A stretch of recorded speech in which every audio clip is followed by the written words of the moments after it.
Well, what an auspicious day it is. Welcome, everybody, to this webinar. We are using a brand new webinar tool to stream to everywhere live today, so please bear with us. Alex has very kindly joined us. You can see him on our screen. We are going to be starting a presentation shortly, but just before we get started, just so that I know that everything is going as it should, can we just get a thumbs up from our technical team to make sure that we're actually streaming on all channels, because I wouldn't want to start this without making sure that everybody's actually there. So yeah, let's see. I don't know, Leanna, can you see the chat? Yes. Yep. Okay, have we We're got the good to thumbs go. up? We're good to Oh, go. Yeah. one moment. There we Okay. go. I think Invite. we're good. We're getting the messages through, so we're all We're good. getting the messages. Okay, fabulous. All right, so we are Yeah. live. Welcome, everybody. Thank you very much for your patience while we got this started, this party started.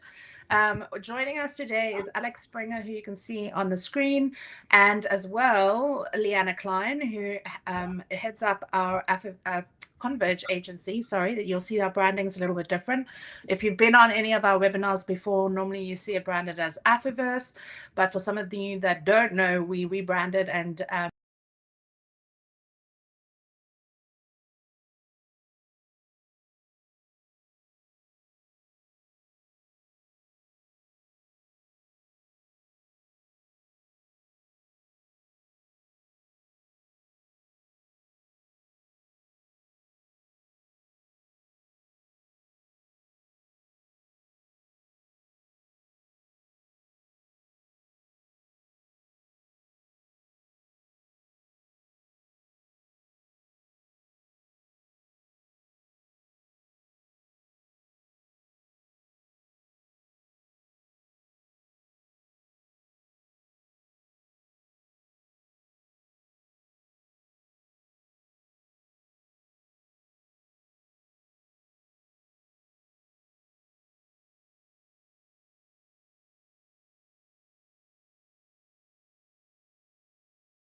left-hand side.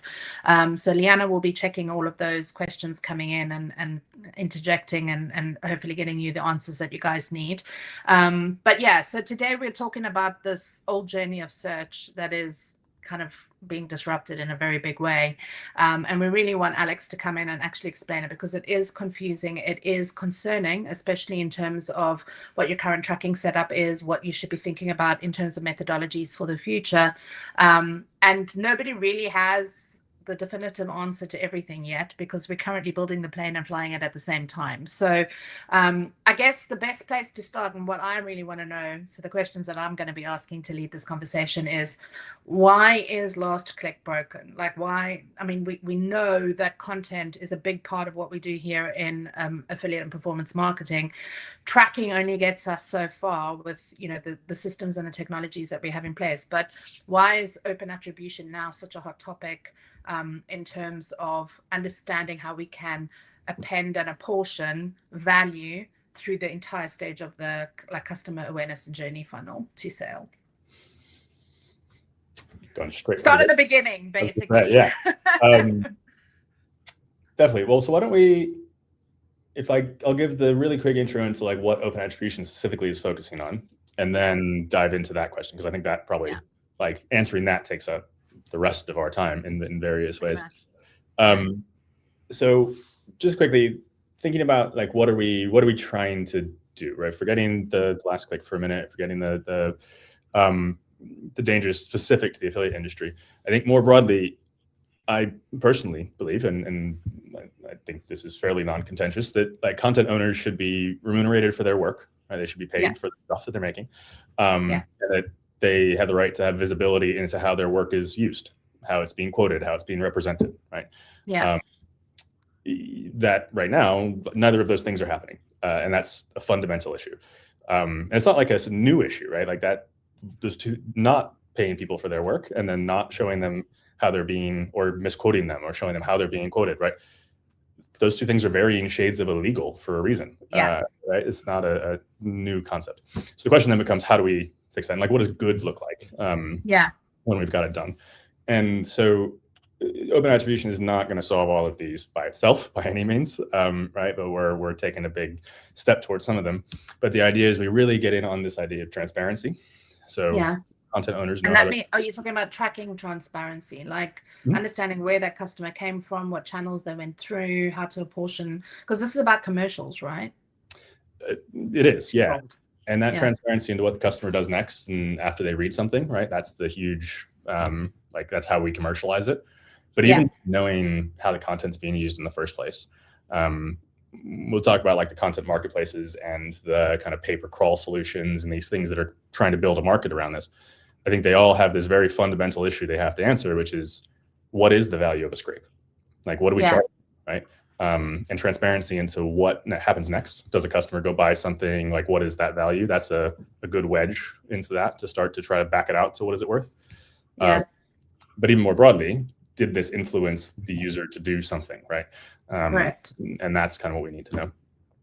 I'll also highlight, when I say content owner, I'm very like intentionally not using the word publisher, because as we move forward, everyone, a product feed from a brand is content as far as an LLM is concerned, right?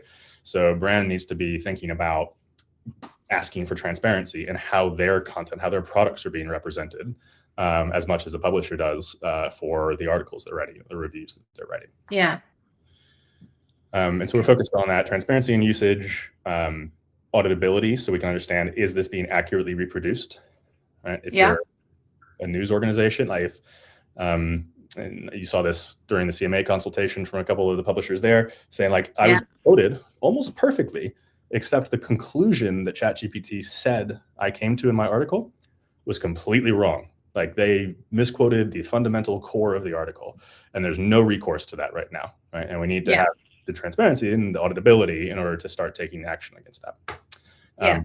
And then, yes, to your point, in terms of economic viability, how do we get paid? Who does the paying, and how much they actually paying for content, right? Like, all that has to be answered. Okay. So how are you going to approach this? Because there's a slide up on the screen that says, what does success look like? Obviously, there are like multiple bubbles on there. So talk us through what's the this, like the roadmap per se? Because you need to have a roadmap to start, right? Yes, we do. And I think it's just a very quick touch on what we're not doing, because there's a lot of stuff out there at the moment. So the market is trying to solve this, right? Like there's a bunch of publishers on this call. I'm hoping you're nodding along with me when I say, like, publishers are not standing still and just hoping that someone else comes and solves this problem for them. And there are a lot of tech companies that have appeared around this market, right? So at core, we're saying, look, AI, and I'm totally stealing this from a wonderful man named John Roberts, who's got some brilliant stuff. Look him up. He's doing a lot of writing and talking at the moment. But his core premise that you need compute power, you need chips, right? You need power as in electricity, and you need content in order to make AI work. And you can't steal the first two, but the last one has been stolen. And so we need to build the marketplace. To do that, you have to put up walls. You have to say, great, let's lock the door so you can't steal our stuff anymore. And there are an entire set of solutions around doing that, whether it's Cloudflare or Tollbit or Fastly. Then you need to open the door back up, except with prices on the shelves and a security guard. Right? And that's where you start getting these content marketplaces that are saying, oh, this is how much it costs to come access this content. A lot of the work in the space is around those things. The last one is this AI search visibility. So understanding not just what do we pay for it, how do we make it not get stolen in the first place, but once the content is purchased and used, how is it then being represented? What is it? How are we seeing that in the LLMs? And that AI visibility space is very hot at the moment. I think, was it yesterday or something? Like Profound has a $1 billion valuation now as an AEO vendor.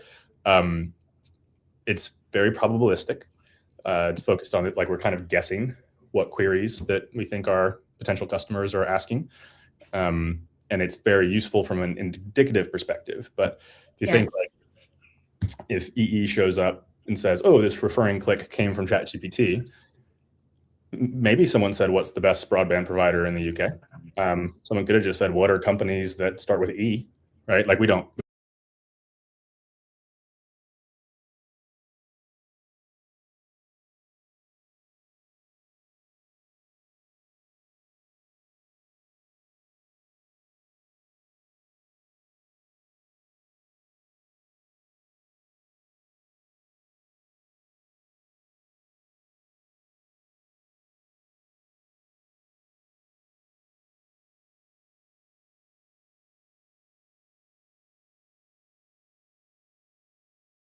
Is the click out for a user to a retailer, to a travel site to go make their purchase, right?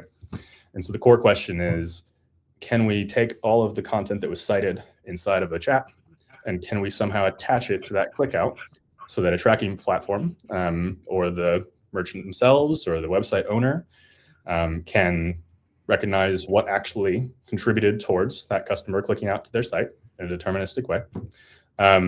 And so that we can then use that same signal to give visibility to the content owners about how their content is being used.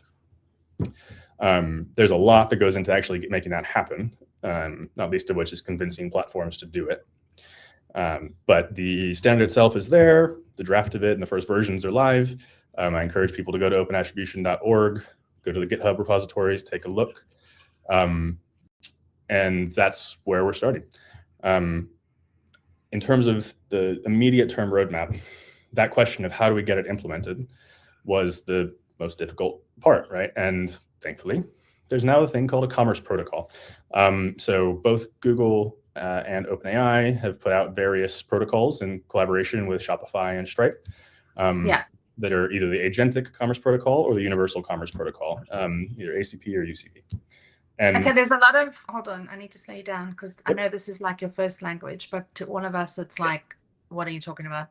So say that again, but say it in layman's terms. Yeah, so what these commerce protocols do, they effectively let your personal agent or an agent buy stuff on your behalf.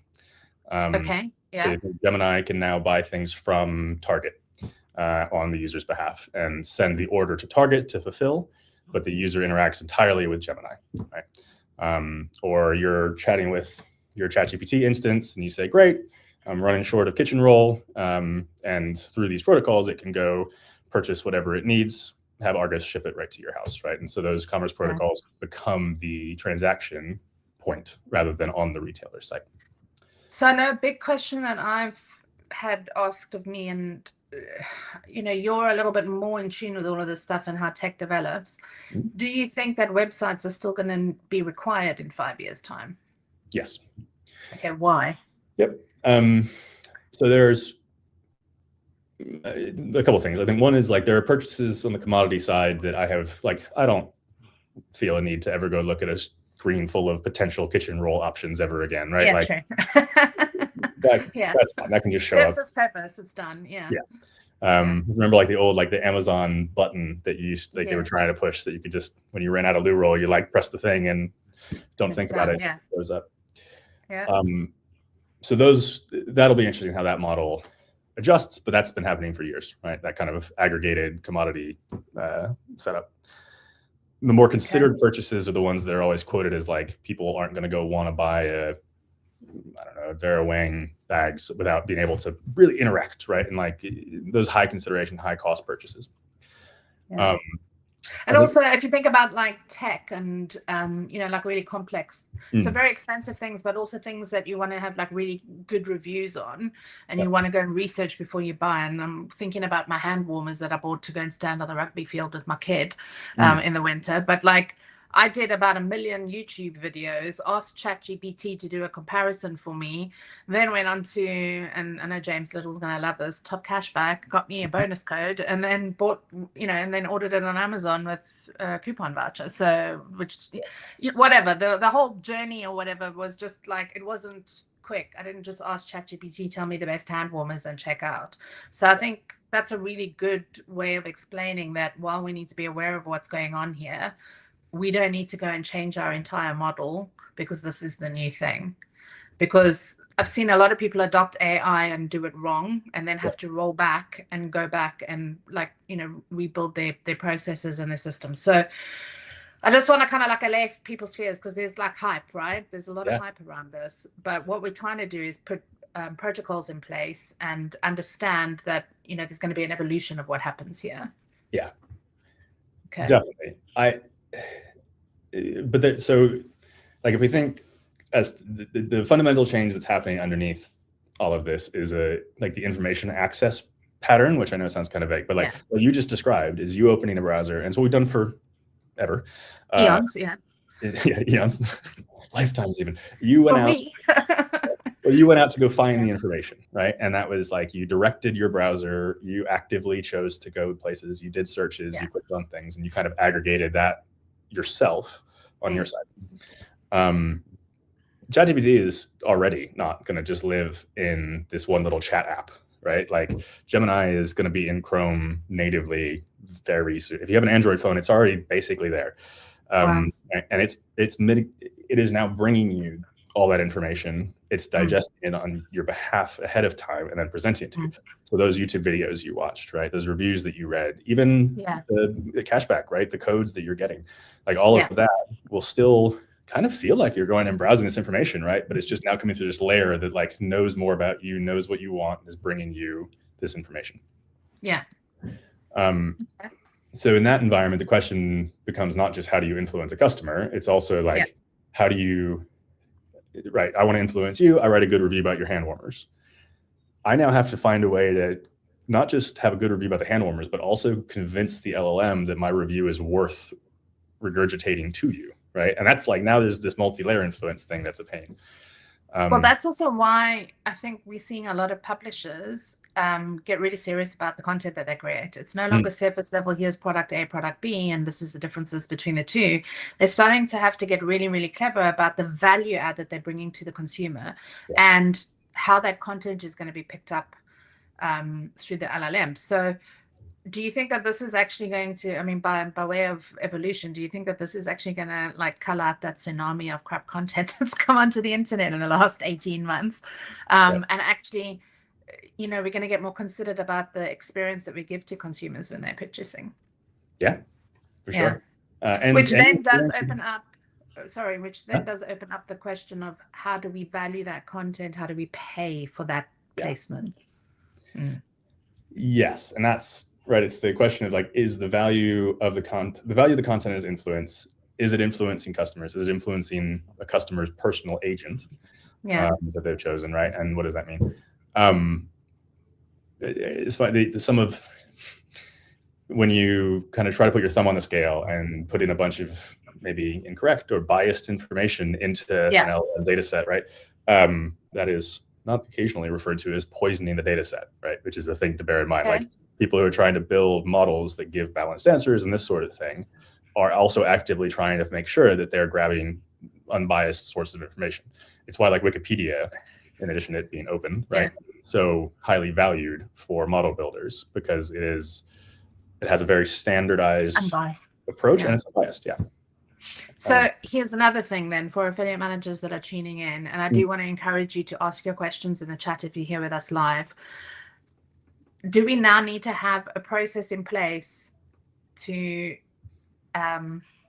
game the system, which is what happened with Google search early on? So anybody that's older than 8 or 10 years in the industry will remember what happened in the early days of when Google first came out. There were lots and lots of ways to game the system. So do you think that we're going to be getting into a space now where, and God love them, publishers are always on the bleeding edge, they're going to try and make a buck as soon as they can, but do you think that we now as affiliate managers need to be watching out for things like that in programs, and whether we want to be involved in that first adopter, like competitive edge, or do we want to set boundaries now already in terms of where and how our brand gets presented to consumers? It's an important question. Yeah, it presumes a certain level of control that we maybe don't have like as much as we like, right? Like the environment right now is such that there's a lot of, so publishers are either blocking or not blocking AI crawlers, and they're doing so to try to establish value and that sort of thing. But it means that a lot of high value publishers are currently blocking the crawlers because they're playing a bigger game, trying to get a bigger license deal or whatever it may be. And that's removing a lot of high quality content from like OpenAI's scrapable data set. And so the result, and I posted about this a couple of days ago, like if you look for best noise canceling headphones, you get this website back that's like whx1000.com or something, and it has it's amazing because it is very low quality. It has a contact us example email, but almost even more interesting is that it is actually subtly pro Bose, even though being named after a Sony product. And if that owner's on the webinar, maybe they can tell us what the intent is. But like, it's to your point about early days SEO. It's like, are they pumping up the AI authority of that domain in order to sell it forward? Are they trying to show that they can subtly influence a bot through a way that is fairly undetectable? But like any AI agent that reads that site starts by saying, oh, this is about Sony, and then comes away saying, you know what? For most use cases, Bose is better. Which is just this interesting kind of case study in that. So being aware that like your GEO tools are telling you what is influencing the AI agent right now. But if it's low quality stuff like that, like you can't just like blindly go throw money at all the sites being cited, right? You need to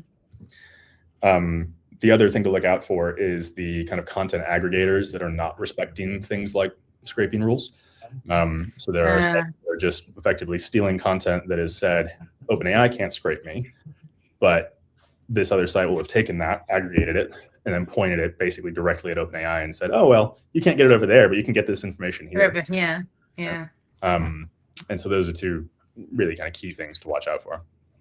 Yeah. Okay. So there's no current regulation, legislation, best practices in this space, which is kind of exciting, but also a little bit scary. Exciting if you're like on the bleeding edge and always want to innovate.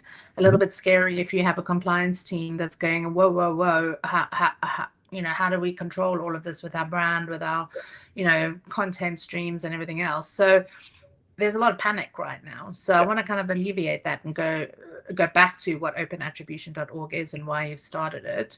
What are you intending to do with this, and how do you want people to get involved? Because it is an independent organization that you've set up so that multiple, people from brands to tech platforms, publishers, everybody can get involved. It doesn't really matter who you are or what part of the ecosystem you're in. Once you've got the involvement, what is the kind of first project that you're working on? Yeah, definitely. So there's a couple of different ways to get involved. I think the first thing I'll throw out is for that question around like governance and like, Yeah. who do we work with? I want to direct you to the APMA for that here in the UK. Okay. Like, the AI task force is focusing on that. I think that's a great place for that side of things. I'm on it, and I have been in those meetings, Right? and there's a lot of good conversations happening there. So if you're not Yeah. an APMA member, please do go check it out. And that's where I think as networks, right, the tracking platforms, the affiliate networks, like, need to get together and say, okay, what's good look like in our marketplace with a bunch of AI partners? What do we need to know about them to confidently then recommend them to brands, right? And that's going to be a conversation where we need brands to come tell us what they're thinking. Like, do you need to know what foundation model this publisher is running before you go work with them, right? Or do you need to know that they're complying with European Commission rules for AI usage in customer environments, right? Yeah. That's not established yet, and that's the thing that's going to have to be a cross industry conversation, and the APMA is the perfect spot for that. So in terms of where open attribution feeds into that, right? I think we need to be asking for this transparency. Google and OpenAI would love it, nothing more, do love the fact that we are rewriting the internet to be AI consumable, just so that their bots can then scrape all of that, and then we hope they say nice things about us, right? Like, we're not asking enough in return for that. And open attribution in a big way is about getting a group of people together and organizations that make this content and power this system to say, you know what, yes, you can have our content, but we need to know how it's used, and we need to be paid for it. If that's your model, or if you're a brand, then we need to be able to understand how traffic's coming to us, because our content is to drive that awareness, right? So the membership for open attribution is the lightest weight membership agreement you'll ever see. It's effectively saying you support that idea that content owners should have transparency and visibility into how their content's used. And so joining that in the first place is hugely helpful, because it's just from a collective bargaining power, right? We can say, you know what, this is a group that we think that matters. In terms of getting more involved, right? On the brand side, these transactions, these events, this activity that's being pushed to brands via chatbots, via AI overview and all the rest, right, can be a massive win. And agentic commerce is going to be a really interesting thing as it evolves. It's still very early days.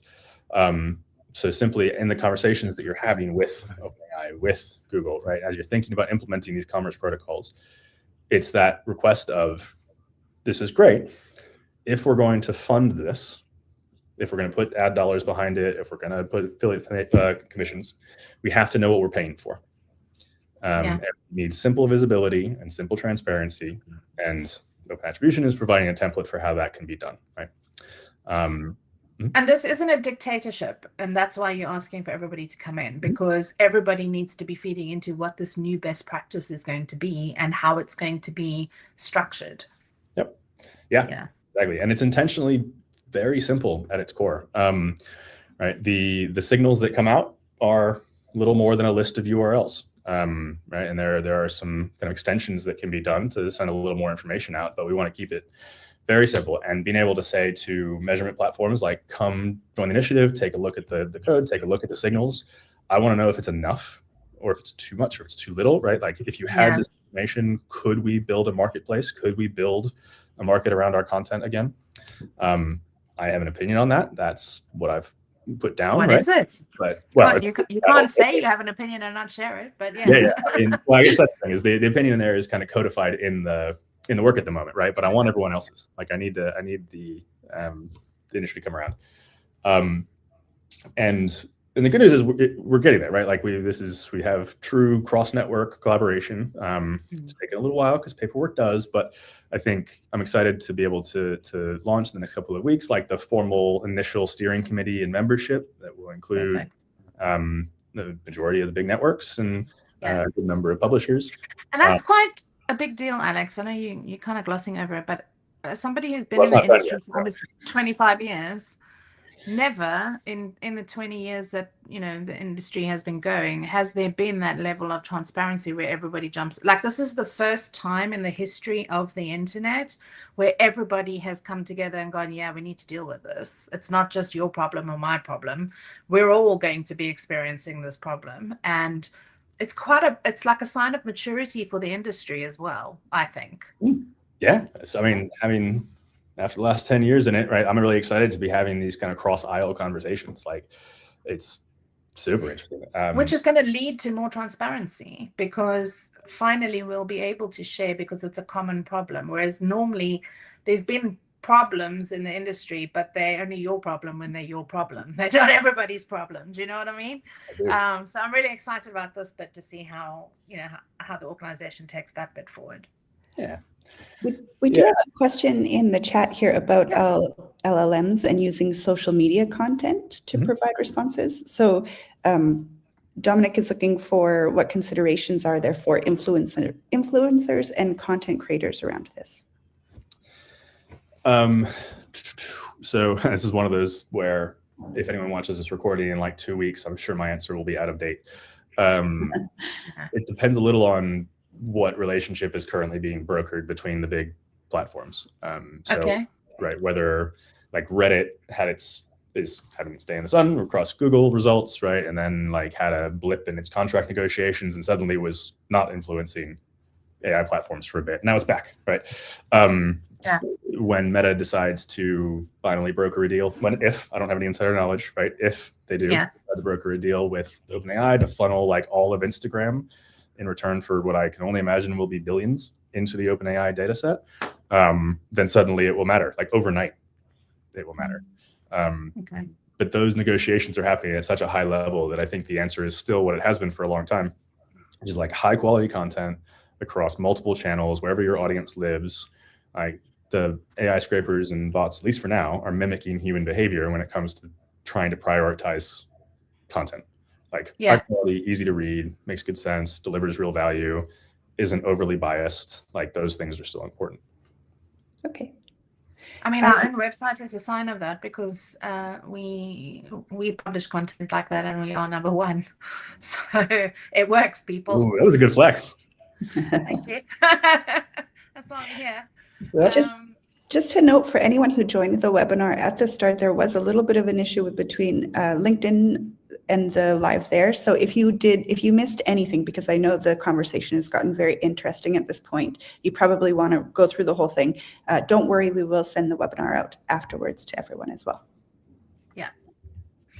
Okay, so we've discussed what open attribution is. We've discussed all the complexities around it. We have spoken about what the initiative and who the initiative is for, and you can see that up on your screen right now.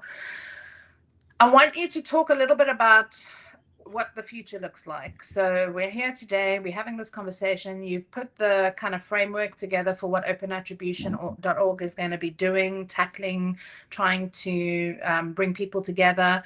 What's the next step? Like after this call, what are you doing? Yep. Well, the organizational answer is easier.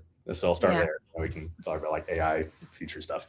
Right. So organizationally, I think it's getting that initial steering committee membership solidified. It's making that announcement over the course of the next month.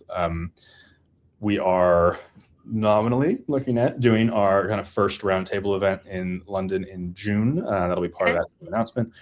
I'm still kind of getting ducks in a row for that, but like at core, really, it's getting us in a room is the next thing, right? I think it's all well and good to submit this website and hope that people look at it, but needing to get like, here's the whiteboard, here's what we're doing, let's take concrete steps. So will people that come to the event or join the organization, will they be able to contribute to what they think is important on the whiteboard? Okay, perfect. Yep. So that's the more organizational side. On the practical side, so we have 2 open contributions that are currently under review with the commerce protocols I mentioned earlier. Again, agents buying stuff for users is very early days. So like, when we get accepted into that protocol, it won't change the world tomorrow, but it is a really important first signal and an important first wedge. And effectively it says on the agentic commerce protocol, which is OpenAI and Stripe, and the universal commerce protocol, which is Shopify and Google, that here's a really easy extension that any agent can turn on that says, in addition to making purchases, it also shows its work, right? It emits the signals that are the URLs that it has cited on the way to that purchase. a big part of this next step is getting pressure behind those contributions. Like, we're engaged with the teams on both sides, but more voices is always better. Brands, publishers, both, right? Saying like, yes, we're excited for an agentic commerce protocol. We're excited for agents to be able to buy stuff. It's an interesting future, but we don't want it without transparency, right? And looking for those 2 contributions to get more awareness, like that will help them get through.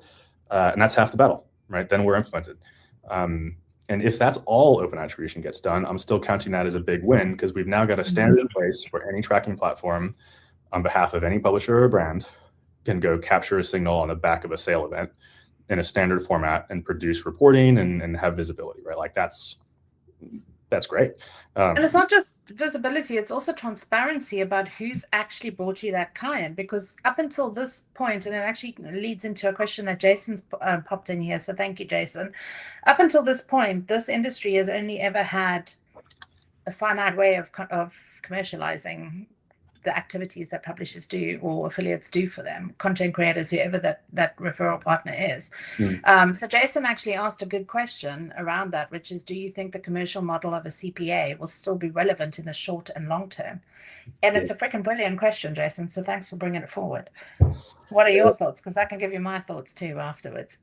Well, I want to hear yours actually, so I won't take too much time. I think last click has been broken for a long time.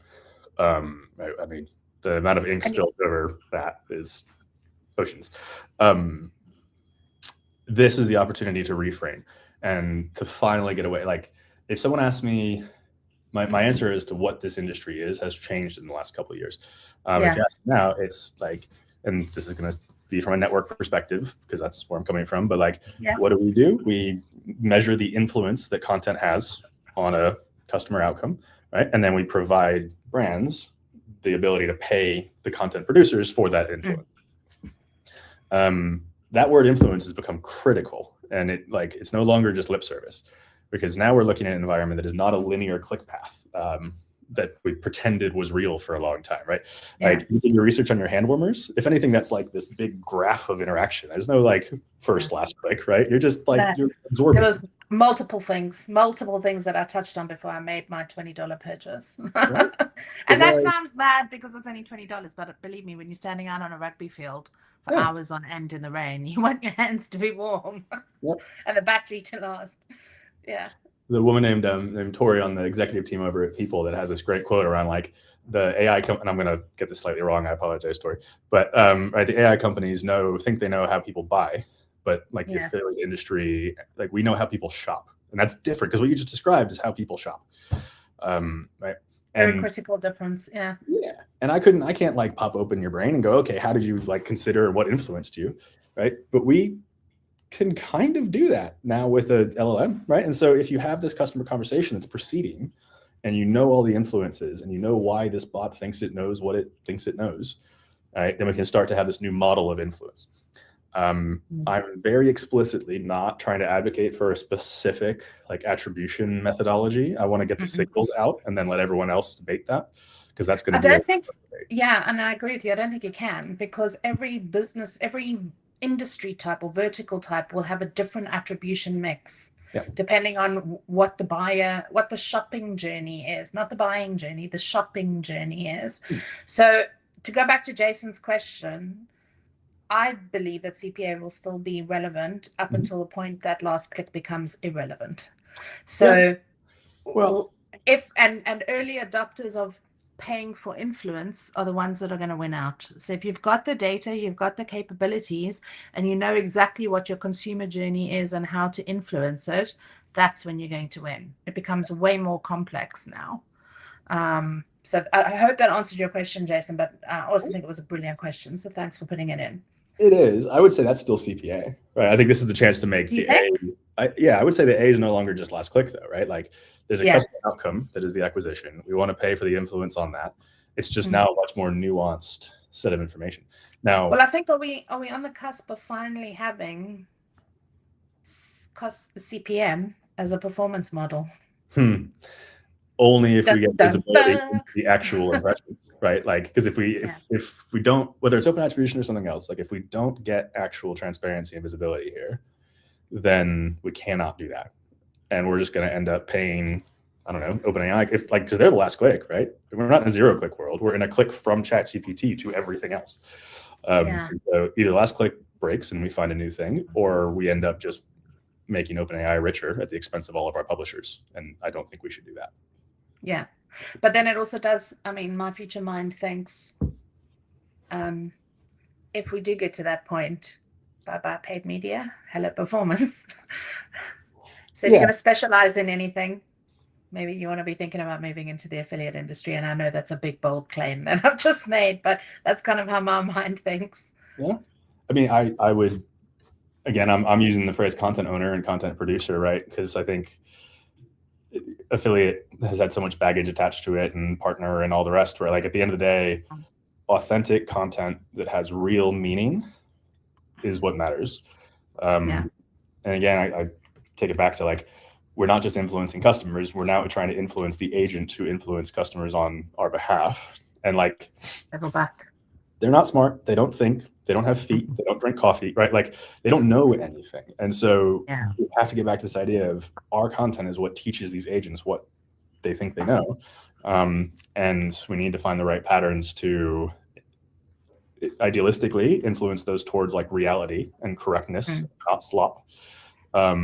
Right? But also to understand how this distribution channel works, because that's all it is, right? It's a messy distribution channel as opposed to an intelligent entity, like sentient entity. But also be vigilant now, because there's a loophole. There's a loophole that content can be created for the purposes of not good. You know? So something to think about. I think we just had another question. Well, can I use that opportunity real quick to promote? I'm going to do the unforgivable and promote a totally different initiative that's not mine. It was announced this morning. It is Spur, S-P-U-R, here in the UK. It's the consortium of the big media companies that have come together to try to address exactly that point. It's BBC, Telegraph, Guardian, those folks. And I'm super excited about it. It's because they are going not just necessarily commercially, right? They're just saying in the name of like, we as people, as citizens, should know where our sources are, where our content is being sourced from. Is that authentic? Is it real? Can we have auditability? Can we trace that back? And is there a world where this kind of journalism can survive in this environment, right? So take a look at a really exciting initiative, SPUR. Okay, we've had another question come in from Mark Andrews. Thank you, Mark. Love it when you come to my webinars. Alex, we work with most of our advertisers on a CPA and CPC rate. Context, we are considered a full funnel partner, have a lot of upper funnel, but can also convert. Mark, I'm pretty sure you work at YouFurnish, so I don't know if that means anything to you, Alex, but can you answer the question? Yeah, and sorry for... Can also so what he's saying is we work with most of our advertisers on a CPA and CPC rate. For context, we're considered a full funnel partner, have a lot of upper funnel, but can also convert. I mean, I think your content is prime LLM stuff, right? And they're like, every time they scrape it and they use it, you deserve to know when that happened. And if you're going to keep getting tied back to this CPA side, right, then the only way that still works is if we can understand how you've influenced that sale. So I would say, like, come join Open Attribution, right? That's what we're pushing for. The other way to think of it is owning your audience in unique ways is really important, right? So like if YouFurnish is a port of call for folks to come to, then ChatGPT becomes slightly less necessary in that environment, right? And you can literally deliver that value. That then translates out into all the metrics that ChatGPT looks at to go scrape for as well, right? So it has kind of a halo effect around that. Yeah. There's also this like starting to organize around thinking about how you manage your own information that you funnel into the agents is really important. And that's where like AI search visibility tools are a good place to start. A lot of like Google's answer to that is write everything in perfect markdown, make all your content available to us, let us scrape it easily, right? And we promise that like maybe we'll link back to you. There's a different future where you own your content, you own basically your own little agent that sits on top of your content and serves content out to customers and to their agents in a more controlled way that gives you transparency and gives you that ability to do things like drive clicks directly and stay on CPC. I know I wish I had like a more direct, this is how you stay alive tomorrow with the existing model answer. I don't think there is one, unfortunately, right? I think getting into that idea of being able to show your work, show your influence is going to be how modern publishing proceeds forward, right? Yeah. Whether it's with AEO tools or whether it's with a more deterministic tracking like we're trying with open attribution. Okay. Good question. Good question. Thanks, Mark, for putting that in, and good answer. Thanks, Alex, for answering it. All right, we're gonna kind of wrap this up. Unless anybody's got any more questions, now's your time to pop them in the chat wherever you are, either on LinkedIn, YouTube, or right here with us in the live stream. Alex, this has been a lot. Like, even at my level, I'm, trying to comprehend the impact of this, not just for today, but for 6 months from now, 12 months from now. How do people get involved? Like, what's the next step after, so they've come to this webinar, they've heard what you've got to say, they've, been made aware of what this is going to be kind of looking at and doing and prioritizing. What's the next step? Yep. So please, even if you're not able to sign a membership agreement and like let us put your logo on the site as someone who supports open attribution, I'd encourage you to reach out either to the contact bit on the website or directly for Alex at openattribution.org. I'll put you on a little mailing list. You'll get updates around like where we're at with the commerce protocols. I'm also, like, in answer to that statement you just made, Leanne, like, there's a lot happening out there. And I think particularly in our industry, it's really, we can kind of go, what's tomorrow look like, right? Yeah. So one of the things I'm committed to as part of the initiative is just bringing some of this information back to the group, right? And providing a bit of a space where we can know what's going on. So that slide I had earlier about the tech players in the industry and that sort of thing, I've been freely sharing around parts of that presentation, and I'm happy to do so, right? Just as a general education piece, and to make introductions around. That's, I think, to me, the coolest part about this initiative has been meeting with a range, like a huge range of very smart people who really, really care, and are really committed to making this work. And so even just networking that together is a huge win. Last part I'll throw out in terms of next steps, particularly on the brand side, like, this is obviously a publisher pain point and it matters. Huge. We know the brands have the money, they're spending the budgets, right? And it's a lot easier for a brand to get the ear of one of the big platforms than maybe an individual publisher.